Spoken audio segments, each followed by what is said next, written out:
Grabe na, binaan na kami sa loob. Ito na yung tubig sa loob ng kusina sa second floor. Bahay ni Tita Nel. Sobrang taas na.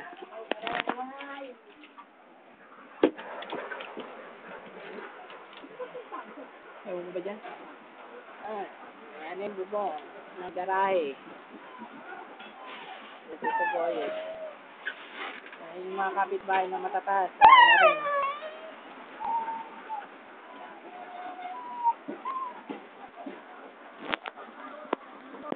Ayun na. Kaya kailangan maaga pa lang bago dumilim. Kasi tapos pagka pinatay pa yung kuryente. Ay, dapat yung dulo yung kabila ng kahoy, no? Bamba na.